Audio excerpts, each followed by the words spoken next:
Rajiv Sethi, Columbia professor. Thank you very much, Rajiv. You are in total demand, and to take time off to join us, we're very, very grateful. Now, you're the best person to tell us what's happening. Is it like going, which way do you feel it's leaning at the moment? So, first of all, looking at the vote that has come in is not very informative at the moment because different states report in different ways, and some of the vote that you're seeing is the early vote or the absentee vote or the mail vote. Right. So it's not a random sample of the eventual vote. So some of the states that are not swing states, they will almost certainly go back to their usual lean once more of the vote comes in. Now, with regard to the swing states, Arizona, North Carolina, and Georgia will almost certainly be won by Trump. He has got an extremely high likelihood, according to New York Times projections. So this election is really going to come down to Pennsylvania, Michigan, and Wisconsin.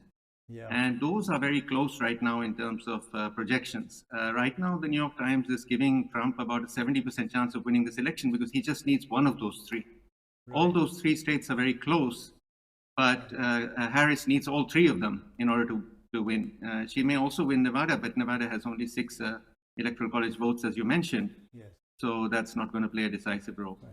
Now, one thing you've been very clear about is about betting odds. That's a huge aspect in one of the opinion polls and the converting percentage vote into percentage chance of winning, and then the betting odds. And people are looking at that, and the current betting odds are a bit close to the New York Times that you were mentioning.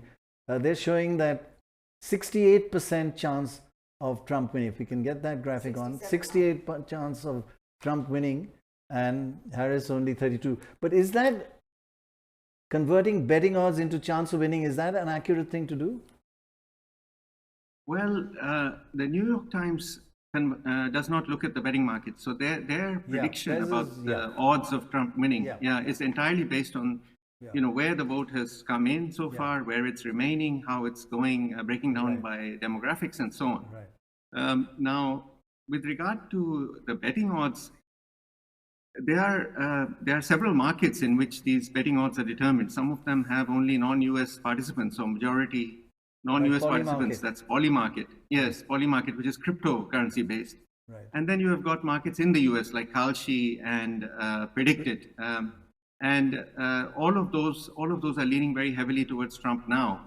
Predicted, how's Predicted doing? Because they were the kind of closest to 51-49.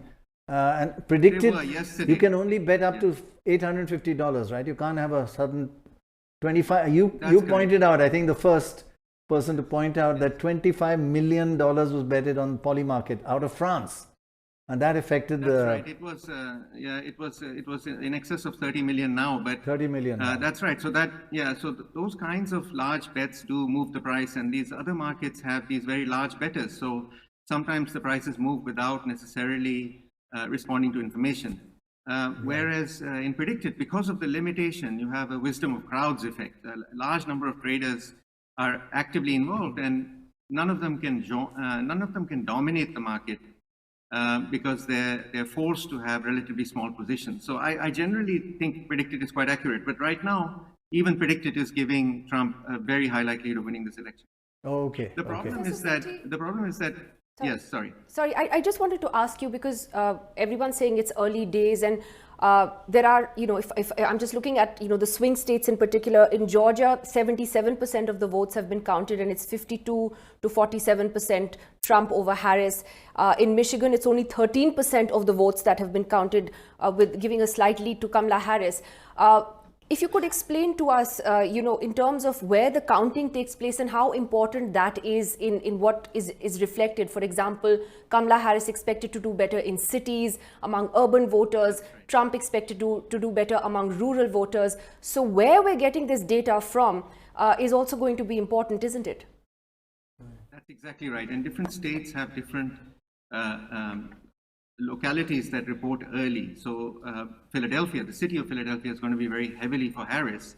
And if those votes have come in, they're a disproportionate share of the existing tallied votes, then that suggests that the votes that remain to come are going to favor Trump. And that's the case with Pennsylvania right now.